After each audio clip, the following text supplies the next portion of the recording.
Nsellmilkom, iltqajna għal dan ir-randikont tal-COVID għaw Malta. Illum nibdew b'aħbar ħażina fejn bħalma diġà ġie imħabbar fl-aħbarijiet fejn aħna matul dan il-lejl sibna li persuna li kien diġà nafu li kellu pożittiv tal-COVID dan miet matul dan il-lejl. Dan kien raġel anzjan ta' 97 sena li kien qiegħed ikun rehabilitation fil-isptar Karen Grek u dan ħallina matul dan il-lejl. Soba ukoll hija għal familjari ta' dan il-persuna li kien persuna li propju konna ikkonfermajnieh fi 17 ta' Mejju li xu kellu is-sintomi u dan il-persuna propju ukoll kellu kundizzjonijiet mediċi u allura meta ġie pożittiv aħna bqajna nsegwuh però matul dan il-lejl tilef propju ħajtu. Propju allura issa total ta' każijiet li kellna ta' nies li mietu li kienu pożittivi bil-COVID huwa ta' 7. Naraw li dawn is-7 każijiet kellna persuna waħda kien ta' età bejn 50 u 60 sena, kellna persuna oħra ta' età bejn 70 u 79 sena, kellna 2 persuni ta' etajiet bejn 80 u 89 sena u 3 persuni ta' il-fuq minn 90 sena. Kondoljanzi għal familja ta' dawn il-persuni kollha li mietu li kienu pożittivi permezz tal-COVID. Minnaħa l-oħra kellna 6 persuni li propju fiequ. Dawn is-6 persuni kienu ta' etajiet varjati, kellna 3 persuni ta' età bejn 20 u 29 sena, persuna waħda bejn 30 u 39 sena, persuna oħra bejn 40 u 49 sena u persuna oħra bejn 50 u 59 sena. U allura it-total ta' każijiet li fiequ kien ta' 491. Fuq dawn il-jumejn kellna każ wieħed biss li huwa pożittiv. 2 ma kellna l-ebda każijiet fost 1472 test u l-bieraħ kellna każ wieħed fost 1247 test li għamilna. Bekk it-total ta' każijiet li issa għandna huwa ta' 612 fost 64,334. U l-każijiet attivi allura issa huwa ta' 114. Il-każ li kellna li ħareġ pożittiv huwa ta' raġel Malti ta' 71 sena li dan kien qiegħed l-isptar Mount Carmel u dan kien għadu qiegħed jinżamm fl-admission ward fejn hemmhekk għandna sistema fejn il-pazjenti kollha ġodda li jitlu f'dan l-isptar l-ewwel jinżammu kwarantina f'sala ħalli bekk tkun għadda il-perjodu li setgħu jkunu qegħdin joħorġulhom is-sintomi qabel ma proprju mbagħad jitlu fil-kumplament tal-isptar. U allura hemmhekk aħna qegħdin naraw li propju anke dan il-persuna li kellna ħareġ pożittiv dan kellu kundizzjoni respiratorja u propju fl-24 ta' Mejju beda ikollu iktar tuħ ta' nifs u żdidlu l-tuħ ta' nifs allura ttieħed l-Isptar Mater Dei l-emerġenza fejn hemmhekk sarlu it-test u ħareġ li huwa pożittiv. U allura hemmhekk ħareġ ukoll la darba pożittiv ġie trasferit ukoll fil-wards li huma apposta li jieħdu ħsieb il-każijiet tal-COVID. U aħna bħalissa wkoll għaddejjin bil-contact tracing tal-komplament ta' dawk il-pazjenti li kienu qegħdin ma' dan l-pazjent li kien qiegħed propju Mount Carmel u anke l-istaff li kienu qegħdin jaħdmu miegħu. Bekk bħalma qegħdin taraw is-sitwazzjoni hija li aħna bħala numru ta' każijiet li qegħdin jinżammu l-isptar bħalissa għandna 11 persuna li qiegħed boffa, għandna 5 qegħdin is-St. Thomas, għandna 4 li qegħdin Infectious Diseases Unit ta' Mater Dei, għandna 2 oħra f'wards oħra li huma attrezzati wkoll biex jieħdu ħsieb il-COVID f'Mater Dei. Karen Grek għandna 5 pazjenti u Mount Carmel għandna pazjent li kien ġie pożittiv u propju kellu bżonn il-kura ta' saħħa mentali allura ġie trasferit għal Mount Carmel.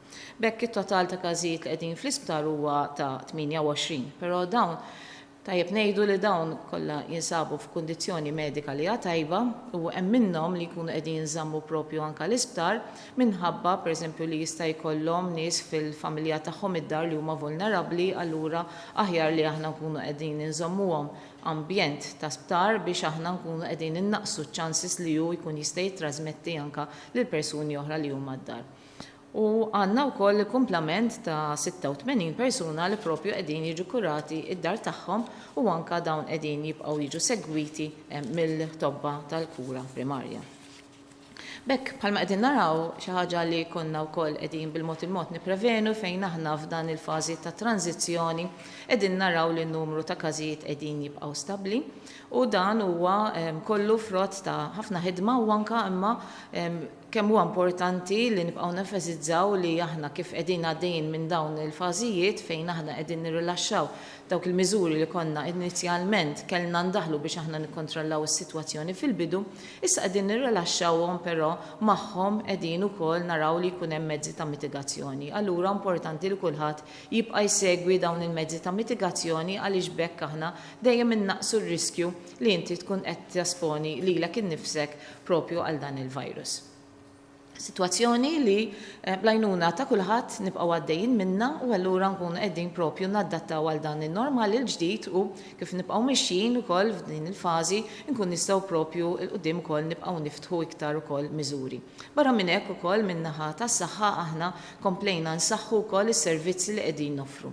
U allura hemmhekk aħna qegħdin naraw li dawk is-servizzi li kellhom jitnaqsu għaliex konna qegħdin naraw biex innaqsu l-firxa immanka peress li aħna konna qegħdin nagħmlu l-enfasi wkoll tal-istaff tagħna fuq training u anke biex kunu preparati għal COVID, issa wkoll nibqgħu għaddejjem dak it-training bil-preparamenti kollha li għandna imma nkomplu niftħu wkoll is-servizzi. Allura hekk inkunu qegħdin noffru l-aħjar servizz lill-poplu Malti fil-servizzi tas-saħħa wkoll. Welcome everyone to this medical bulletin. Unfortunately, during this night, we had a person who had been tested positive previously and he passed away during this night. This was an elderly gentleman of 97 years who was being rehabilitated at Karen Gregg Hospital and he passed away due to complications. It's important to note that the 7 cases that we had as deaths were all persons who were above a certain age, and also that almost all of them had complications in terms of underlying medical conditions. We are doing our utmost so that all the cases that have been identified will be given the best of care, and the outcome of our deaths is very good compared to also the mortality rates in other countries. Over the past 2 days, we had 6 recoveries, so the total number of recovered cases is 491. And in terms of the positive cases that we had, over these 2 days, we had 1 positive case. So the total number of cases is 612 out of 64,334. So the active cases is 114. Of these, we have 28 people who are being recovered in hospital. Most of these are being recovered in hospital for reasons that they may have relatives at home who are more vulnerable and where we deem that they will need monitoring, and it is best if they are cared for within our hospital settings. But we have a large number of people, the rest, who are also being cared for within their own homes and being monitored by doctors from primary care. So in this phase whereby we have a stable situation in terms of the number of cases that we are seeing, it is important as well as we are in the transition phase that we continue to adhere to the mitigation measures, that we are accompanying the release of the measures that we had instituted so that we can continue to move on with this phase and be able to maintain the situation stable so that we can move on to other release of other measures. And in the meantime, we are also enhancing our services within the health system so that we can also offer the best of the health system within even the COVID situation. Thank you. Morru għal-mistoqsijiet tal-ġurnalisti. Marija, minn TVM. Nsellim lek Prof. Skawċi. Mela, xtaqt nistaqsik l-ewwel ħaġa, dawk li ma jiċċelebraw fil-Fuljana jekk marrux għat-test u jekk iva, jekk għandkomx rendi konta kemm minnhom marru biex jagħmlu l-swab. U peress li ikun għadu kmieni kif dejjem tajt inti biex wieħed joħroġ bis-sintomi f'każ li jkollu il-virus xparir tagħti f'dan l-istadju lil dawk li marru jiċċelebraw. Mistoqsija oħra hija kien hemm ex-direttur tal-WHO, il-Professur Carol Sikora, illi qal li jista' jkun it-tilqima tal-COVID-19 m'hemmx bżonna għax il-virus jisparixxi waħdu. U t-tielet mistoqsija tiegħi dwar it-test tad-dem li jikxef jekk qatt kellekx il-coronavirus, jekk dan hux se jiġi imħaddem b'xi mod. Nirringrazzjak. Grazzi Marija. Fuq iċ-ċelebrazzjonijiet li kellna propju mhux il-Furjana biss imma kien hemm diversi postijiet oħra fejn saru diversi ċelebrazzjonijiet, aħna bħalma diġà wkoll appellajna hija li din hija sitwazzjoni rridu nevitawha bħalissa, għandna sitwazzjoni li hija tajba ħafna, għandna sitwazzjoni bħalissa li ma nistgħux naffordjaw li aħna jkollna dawn il-mass gatherings. U propju għalhekk li l-gatherings li aħna bħalissa qegħdin propju inħallu huma dawk ta' massimu ta' 6. Ħalli bil-mod il-mod aħna nkunu qegħdin nasservaw x'inhi s-sitwazzjoni u anke nikkontrollaw is-sitwazzjoni. Il-parir tagħna kien li dawk in-nies li propju kienu qegħdin f'kuntatt ma' ħafna xulxin, hemmhekk jekk huma jħossu xi sintomi importanti li jċemplu l-helpline tagħna u aħna nkun nistgħu tawkom il-parir u anke fejn huwa indikat nkun nistgħu nagħmlu t-testijiet. Rridu niftakru li inti l-incubation period ġifiri meta tiltaqa' mal-virus sakemm jibdew joħorġu is-sintomi għandek bejn jumejn u sa massimu ta' 14 il-ġurnata. Allura aħna kull min ċempel li anka ma kellux sintomi ma nipretendux li s-sintomi jibdew joħorġu llum imma jistgħu jibdew joħorġu propju minn għada. Anka kellna nies li huma wkoll kienu nkwetati li ċemplu l-helpline tagħna u aħna dawk li anka m'għandhomx sintomi qednilhom aħjar tiġu tagħmlu t-test minn għada l-hemmhekk ħalli aħna nkun nistgħu propju naraw jekk setax kien hemm dan l-espożizzjoni jew le. Fuq il-dikjarazzjonijiet li qegħdin joħorġu wkoll diversi esperti qegħdin jitkellmu dwar x'jista' jkun l-eżitu propju ta' dan il-virus. Il-fatti huma li dan huwa virus ġdid u ma nafux eżatt x'ħajjiġri. Jista' jkun li huwa virus li aħna propju ħafna pajjiżi bħalma qegħdin naraw innexxielna innaqsu l-firxa għaliex aħna għamilna dawn il-miżuri ta' containment. Huwa ċar li meta aħna bdejna fil-bidu fejn kellna numru ta' każijiet innexxielna naqsuhom permezz ta' dawn il-miżuri. Issa qegħdin f'sitwazzjoni li hija sitwazzjoni stabbli u li rridu nibqgħu hekk. Hemm teoriji wkoll li jgħidu li jista' jkun li dan il-virus huwa virus li huwa staġjonali, allura kif qiegħda tibda propju t-temp dejjem imur għall-aħjar u anke tibda tiżdied temperatura, allura jekk dan il-virus huwa staġjonali wieħed jistenna li propju fis-sajf dejjem ħajkun qed jonqos dan il-virus. Però mbagħad jekk ikun virus li huwa staġjonali ma nafux propju x'ħajjiġri jerġa' fix-xitwa. U allura hemm ukoll xi ħadd li n-nies li qegħdin jgħidu wkoll li jista' jkun virus li dan forsi jitlaq waħdu. Però din l-aħħar teorija hija dubjuża għaliex ma nafux propju x'jiġri għaliex ħafna mill-viruses li s-soltu ikunu qegħdin jibdew jiġu mferxa b'dan il-mod ġeneralment jibqgħu għaddejjin fil-komunità iva b'mezzi ta' kontrolli li jibqgħu għaddejjin f'sitwazzjoni li huma baxxi. L-iktar ħaġa importanti għalina bħalissa hija li aħna flimkien mal-pajjiżi l-oħra nibqgħu għaddejjin bil-ħidma, il-ħidma tagħna ta' monitoraġġ u l-ħidma tagħna ta' containment. Ħalli aħna nkun nistgħu nevitaw kwalinkwa firxa jista' jkun hemm. U anka l-ħidma fuq it-tilqima baqgħet għaddejja minn kulħadd. Dan huwa importanti ħafna, naraw li ħafna pajjiżi qegħdin jinvestu f'din il-vaccine, naraw li ħafna wkoll manifatturi tal-tilqim diġà wkoll qegħdin jaħdmu mal-European Medicines Agency li hija l-Aġenzija Ewropea li tikkontrolla wkoll kif isiru l-clinical trials u anka fl-aħħar mill-aħħar ukoll il-liċenzjar ta' dawn il-vaccines bħalma tagħmel ukoll fuq il-mediċini. Ħalli bekk aħna ikollna l-aqwa għodda li nkun nistgħu propju niġġieldu l dan il-virus. Fuq l-aħħar mistoqsija Marija saqsejt dwar testijiet biex tara l-immunità tal-persuna. L-immunità tal-persuna tkun tista' tkejjilha permezz tal-antibodies. Mednilkom aħna għandna l-kits li qegħdin propju nagħmlu studji bħalissa fuq diversi gruppi ta' nies ħalli aħna nkun nistgħu naraw x'inhuwa l-antibody levels fil-komunità tagħna kemm għandna nies li għandhom propju l-preżenza ta' antibodies. Li hemmhekk inti tkun qed tindika propju kemm kellek nies li ġew esposti.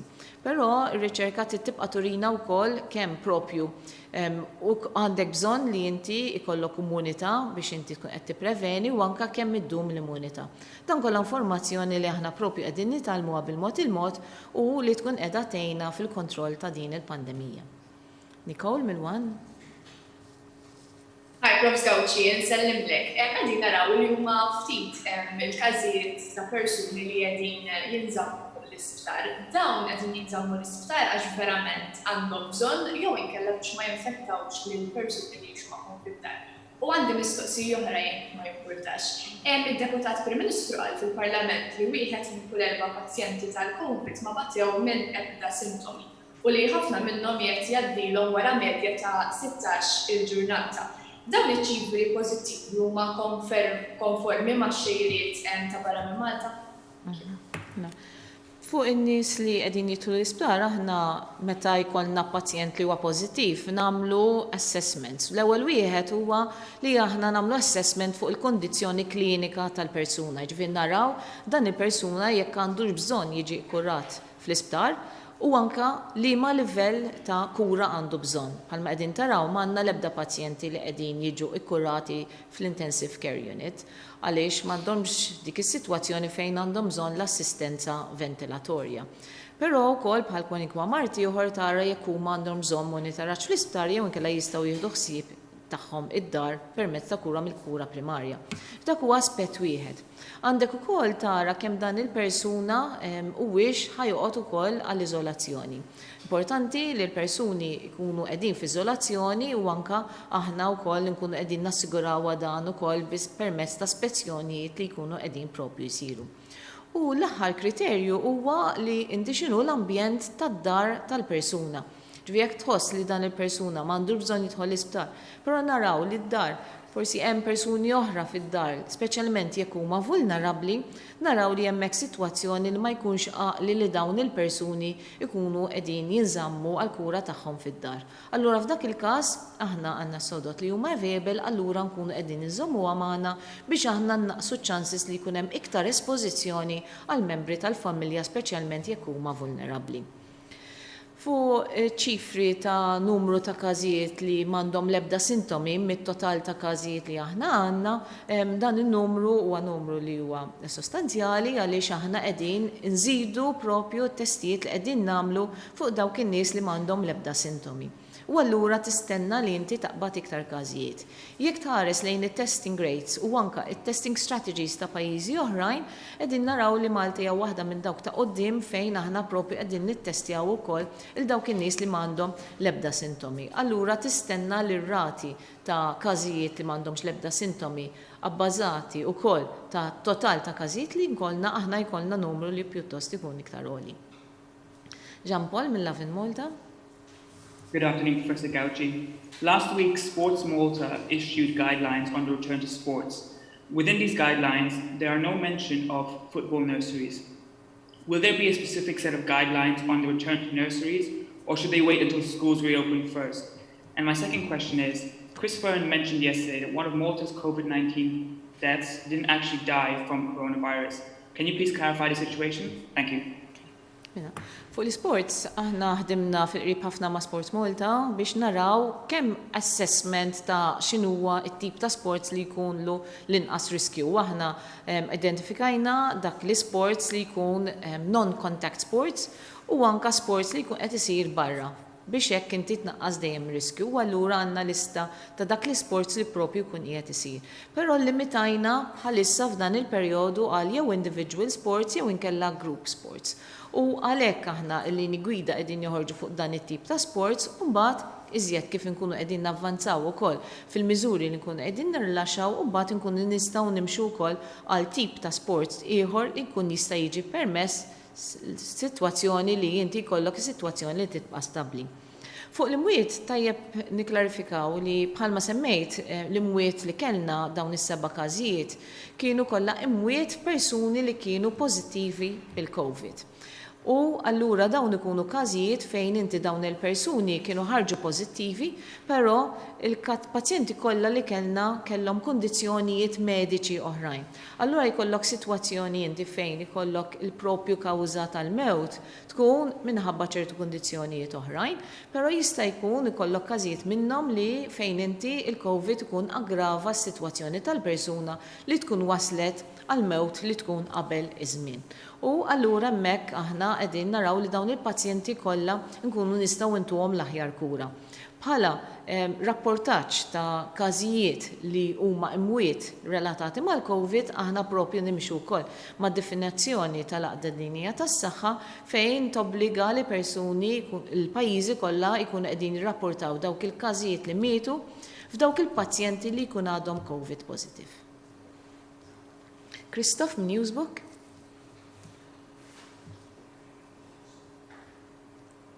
Wara nofsinhar tajb, Professor Gawci. Komplew kelluni aktar persuni li xtaqgħu xi kjarifika dwar ċertu affarijiet. Fosthom kellimni sindku u staqsa jekk hemm xi miżuri li jridu jittieħdu dwar il-latrini pubbliċi. Kellimni wkoll community carer, dawn huma carers li jmorru fid-djar ta' nies differenti. Qalet li taħdem ma' kontrattur li tqabbad mal-gvern u ma jixtiequ li jagħmlu l-swab test minn żmien għal żmien tisir ma' carers li għandu l-anzjani, pereżempju, peress li ma ġiex offrut lilhom il-kumpanija ċemplet il-111 imma għadula li jekk tagħmel it-test trid tagħmel 3 ijiem ma taħdimx, ma tantx fiha bidin. X'jistgħu jagħmlu dawn il-frontliners? Grazzi. Mela, fuq postijiet pubbliċi importanti li jsir l-iġene bħal dejjem, l-iġena li tkun regolarment u importanti wkoll li anke n-nies li jkunu qegħdin jużaw dawn il-postijiet ukoll huma jsegwu r-regoli tal-iġene. Fuq il-persuni, l-istaff li jaħdmu fl-Old People's Homes, aħna bħalissa dejjem bi program li bħalma rajtu wkoll kellna numru ta' nies li jaħdmu fid-djar tal-anzjan li ġew ħarġu pożittivi propju sforz l-enhanced testing li aħna konna qegħdin nagħmlu. U allura l-programm tagħna huwa għaddej biex aħna dawk in-nies li jaħdmu fl-Old People's Homes ikun jistgħu propju jagħmlu t-testijiet. Meta inti jkollok persuna li jkun qed jagħmel it-test u ma jkollu l-ebda sintomi, dan ma jkollux għalfejn ikun jibqa' id-dar sakemm inti joħroġ ir-riżultat għaliex hemmhekk inti ħajkollok persuni li m'għandhom l-ebda sintomi. U għalhekk importanti li meta dawn il-persuni aħna nkunu qegħdin imbagħad jekk joħroġ pożittiv, hemmhekk jittieħdu l-miżuri kollha biex il-persuna jkun jista' jiġi iżolat. Kwalinkwa persuni li jkun jixtieq li jagħmel it-test ikun jista' ikellemna ħalli aħna nkun nistgħu nofrulu t-test wara li nagħmlu risk assessment tal-persuna. Francesco minnet. Professur Gawci, għan nofsena li tajjeb. Ġala darba tinfetaħ skola sajf fil-klassi b'xi mod jew ieħor jaf jinżammu d-distanzi madankollu għal waqt il-break l-awtoritajiet kif iħsibhom iżommu l-miżuri ta' social distancing għal tfal. Domanda oħra jekk ma jimpurtax rigward l-asintomatiċi, x'inhu il-persentaġġ attwali tal-asintomatiċi u fl-aħħar nett x'inhu l-appell tiegħek għal dawk in-nies li huma forsi daqsxejn titupanti biex jersqu lejn l-istarijiet lokali wara smajna 7 fatalità fejn 6 minnhom ġew infettati waqt li kienu rikoverati. Grazzi ħafna. Fuq skola sajf bħalissa għaddejnu anka fuq child care centers għaddejjin ħidma intensiva flimkien mal-Ministeru responsabbli għall-edukazzjoni fejn aħna qegħdin nagħmlu assessment ta' x'numa l-kriterji li rridu nieħdu biex aħna nkun nistgħu la darba dawn jaslu biex huma jkun jistgħu jinfetħu hemmhekk innaqsu iċ-ċansis ta' riskju lil dawk it-tfal u anke lil ħaddiema jkunu qegħdin propju jaħdmu magħhom. Għawek naraw situazzjoni li tkun differenti mill-li konna qegħdin naraw child care centers qabel u anka l-iskola sajf qabel. U allura dawn qed ikunu bbażati fuq prinċipji fejn inti trid ikollok is-social distancing, nifmu li tfal ikun diffiċli allura inti titħares lejn sitwazzjoni fejn ħajkollok inqas tfal li jkunu qegħdin f'post wieħed f'daqqa waħda u anka li inti tieħu miżuri ta' prevenzjoni bħal speċjalment il-ħasil tal-idejn u anka li jkun hemm iktar edukazzjoni u li tfal issa qegħdin propju jitgħallmu anka dawn il-miżuri anka matul din propju l-mixja. Jiġifieri aħna qegħdin naraw sitwazzjoni li diġà ċertu kulturi qegħdin nidħlu biex dawn il-miżuri ta' ħasil l-idejn dejjem ikompli jiżdied u allura hemmhekk ikollok iktar prevenzjoni.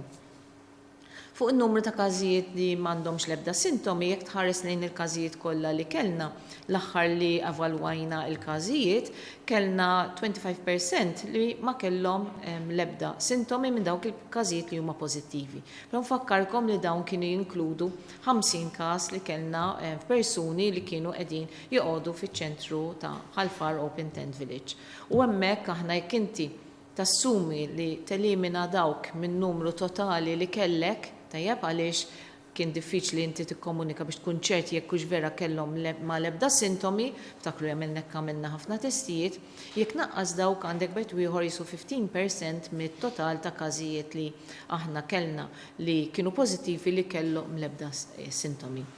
kif aħna miexin qegħdin nippretendu li inti ikollok iktar nies li taqbad li m'għandhomx sintomi. Għaliex aħna qegħdin inkomplu nżidu t-testing tagħna propju anka hemm fin-nies li m'għandhom l-ebda sintomi u anka tibda tara ċirkostanzi fejn in-numru ta' nies li huma simptomatiċi dejjem qed ikunu inqas, allura n-numru li jiġu għandna t-testing dejjem ikun qiegħed inqas. Grazzi. Claire, Times of Malta. Good afternoon, Prof. Gauci. I'd like to start on the death we had today. It's the third one from Karen Gregg. How concerned are you about the situation there when we've seen so many deaths there? And have you discussed the issue with Stuart to possibly step up testing or maybe the way they do things? And on employees and their employers, can an employer force an employee to get tested, even if just as a precaution? And on smoking in public places, we know there is the legal notice on the 10-meter rule in restaurants. Does this apply to other places, such as beaches or other public places? Thank you. Fuq Karen Gregg, Kiva, rridu nifmu x'inhija s-sitwazzjoni propju wkoll f'Karen Gregg. Nifmu li inti hemmhekk għandek numru ta' persuni li huma anzjani. Numru ta' persuni li huma anzjani fejn inti jekk ħajkollok każ li huwa pożittiv f'dan il-post, hemmhekk għandek iktar ċans li dawn il-persuni ħajkollhom l-età l-ewwel net u anke jkollhom kundizzjonijiet mediċi li allura ħajpoġġuhom iktar friskju ta' komplikazzjonijiet u iktar chances li huma propju miet. Tajjeb ngħidu wkoll li min-naħa ta' Karen Gregg għaddejjin id-diskussjonijiet kuljum kemm min-naħa tagħna bħala saħħa pubblika manka wkoll min-naħa ta' infection control u nassiguraw li hemmhekk qed jagħmlu l-almu tagħhom kollu biex huma jkun jistgħu jikkontrollaw is-sitwazzjoni li anke inti ikollok il-carers u l-istaff kollu wkoll li qed jiġi screened ħalli bekk jekk ikollok carers li propju bħal ħaddieħor ikunu qegħdin fil-komunità allura għandhom ċans li jkollhom il-virus inti dejjem tnaqqas ir-riskju li propju jista' jinfirex f'dawn il-komunitajiet bħalma konna qegħdin naraw. U allura din hija sitwazzjoni li dejjem qiegħda tiġi taħt kontroll u anke li inti rridu niftakru il-qagħda diġà kritika ta' persuni li jkunu qegħdin propju f'Karen Gregg. Fuq jekk inti għandek persuni li toffrilu test fuq il-post tax-xogħol, din hija xi ħaġa li meta inti persuni m'għandhom l-ebda sintomi mhijiex xi ħaġa ta' bilfors. Hawnhekk qegħdin naraw li inti għandek sitwazzjonijiet fejn persuni huwa tajjeb li huma jkunu jafu jekk huma għandhomx il-virus jew le allura meta inti tiskrinja dawn in-nies li jkunu qegħdin f'kuntatt ma' xulxin allura jistgħu jkunu qegħdin jesponu lil xulxin. Hemmhekk importanti li wieħed jaqbdu mill-ewwel għalih stess għaliex l-ewwel net nkun nistgħu nagħtuh il-kura monitoring li hemm bżonn. Imma anke jekk dawn għandhom persuni fid-dar tagħhom li jistgħu jkunu vulnerabbli, hemmhekk nkunu qegħdin nipproteġu anke dawk in-nies li qegħdin propju fid-dar tagħhom. Garrett minn Malta Today. Nisellimlek Prof. Gauci, żewġ mistoqsijiet. Smajna minn għandek u anke minn persuni oħra bħal Chris Barbara il-biża li fix-xitwa dal-virus jerġa' jirritorna forsi iktar b'saħħa u hemmhekk ikun hemm il-komplikazzjoni tal-influenza wkoll staġjonali li tista' tagħmel iktar pressjoni. Ma nafx intkomx tikkunsidraw ukoll li meta jerġgħu jiftħu l-iskejjel f'Settembru u f'Ottubru il-vaċċin tal-influenza staġjonali jkunx obbligatorju fuq it-tfal li attendu l-iskejjel biex min-naħa ta' saħħa pubblika l-inqas tittaffa dik il-problema tal-influenza staġjonali. Tieni mistoqsija hija ma nafx jekk forsi għandek figura li tqabbel ix-xejriet tal-każijiet li kellna Malta li kellhom bżonn terapija intensiva. Kif titqabbel ix-xejra f'Malta ma' dik f'pajjiżi oħra Ewropej?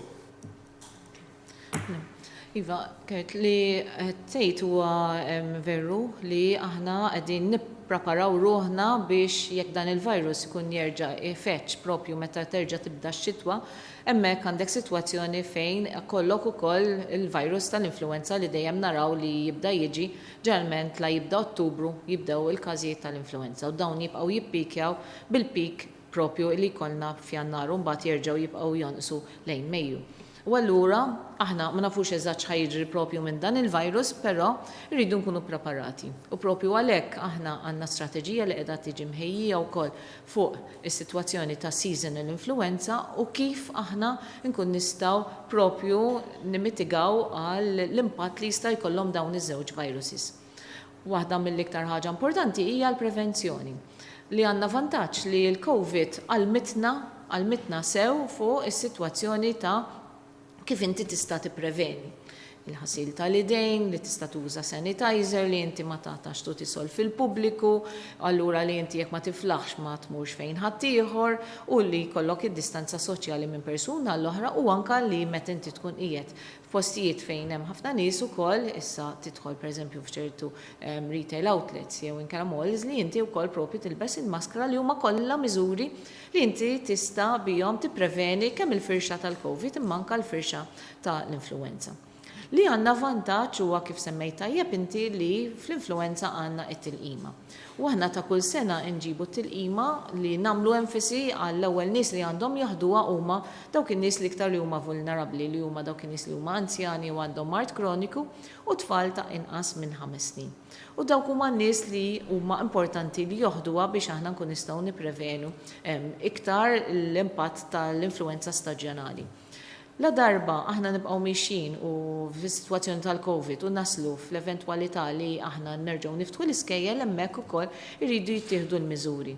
U anke s-sitwazzjoni li semmejt inti jekk għandix it-tilqima tal-influenza tkun mandatarja għal ċertu gruppi jew le, bħalissa qegħdin navalwaw x'jkun l-impatt ta' din propju is-sitwazzjoni u anke x'inhuma l-benefits li inti jista' jkollok u propju l-added value tagħha wkoll.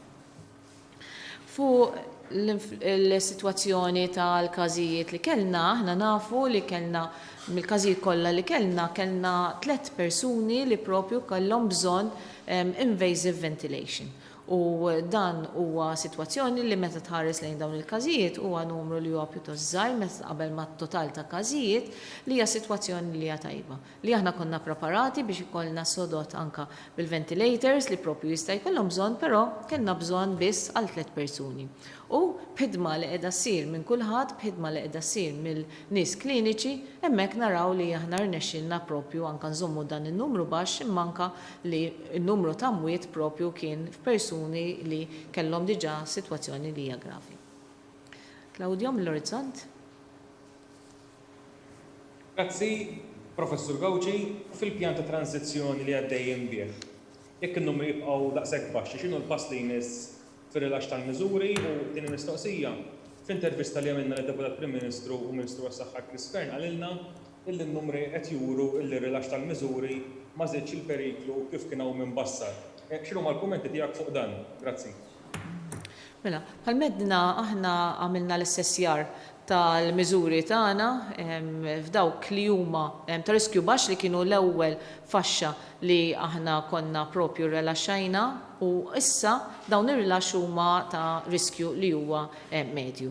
Allura issa jekk is-sitwazzjoni ħatibqa' stabbli propju kif inhi, hemmhekk kun tista' tmur għal miżuri li jkollhom naqra iktar riskju, allura bil-mod il-mod tibda żżid dawn imma dejjem mezzi ta' medikazzjoni. U bħalissa qegħdin propju nħejju l-pakkett ta' naraw li huma l-aħjar miżuri li inti tista' tibda tirrilaxxa dejjem mezzi ta' mitigazzjoni. U bħalma diġà semmew ċertu miżuri minnhom ukoll.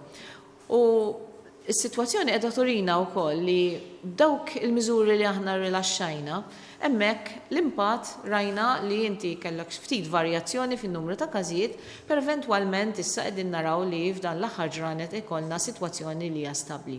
Dan importanti li nibqgħu nsegwuh ħalli aħna kif in-nies iżjed jibqgħu jużaw dawn il-mezzi li issa infetħu bħal ristoranti, bħal beauty therapists, bħal tax-xahar, bħal nail therapists, dawk il-miżuri kollha li aħna ftaħna flimkien mal-fatt li aħna bqajna nżidu wkoll in-numru ta' servizzi tas-saħħa li wkoll minnhom minn fihom qegħdin ikunu iktar nies li joħorġu, dan naraw l-impatt tiegħu kollu. U la darba inti kollok sitwazzjoni tibqa' stabbli bekk inti tara li inti tista' tibqa' mexi propju b'dan il-pjan ta' tranzizzjoni.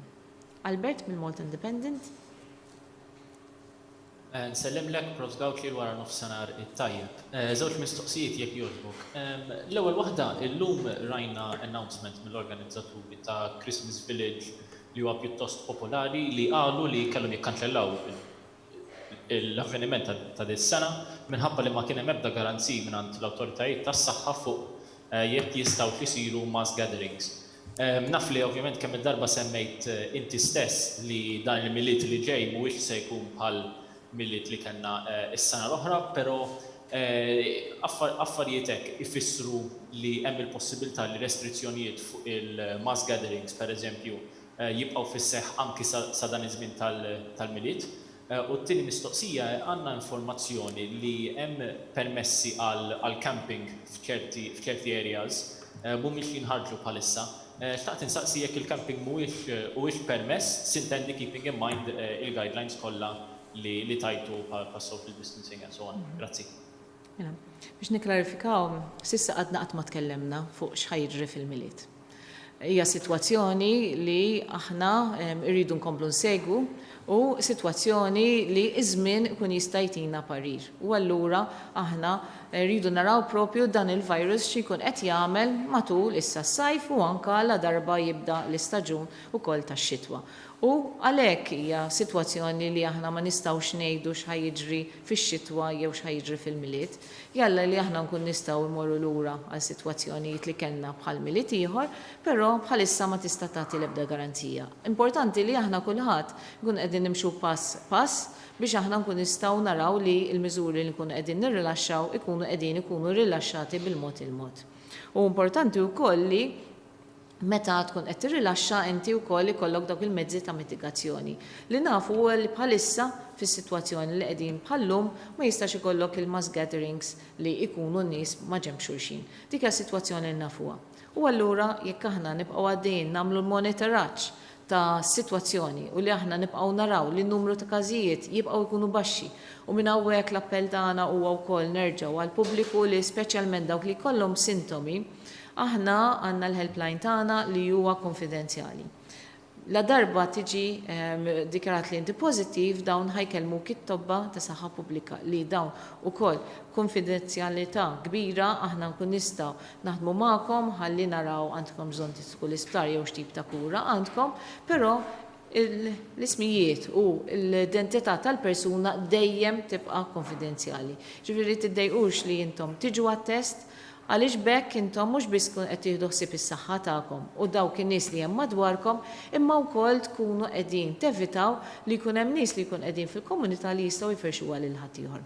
Din hija strateġija li ħedmna biha sa mill-bidunet li tagħmel it-testijiet tal-persuni, tidentifikhom u tiżolhom. U bekk aħna rnexxielna naslu sa fejn aħna llum il-ġurnata u nkun nistgħu niġu hawnhekk u ndukom dawn il-figuri. Jalla nibqgħu għaddejjin propju f'din il-mixja ta' tranzizzjoni għax dan huwa l-aħjar ħaġa li nistgħu nagħmlu kollha flimkien għall-pajjiż tagħna.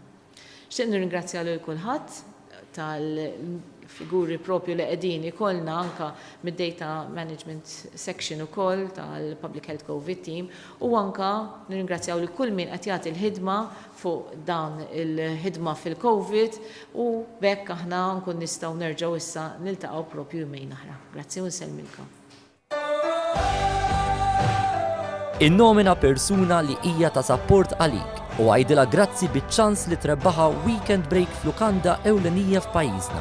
U int tista' tirbaħ voucher ta' 50 euro għal-ikla. Ibatilna SMS fuq 5061 5012 bl-isem u l-kunjom ta' min tixtieq tinnomina. Għal aktar dettall idħol fuq is-sit one.com.mt. Inizjattiva ta' One bis-sapport ta' Visit Malta.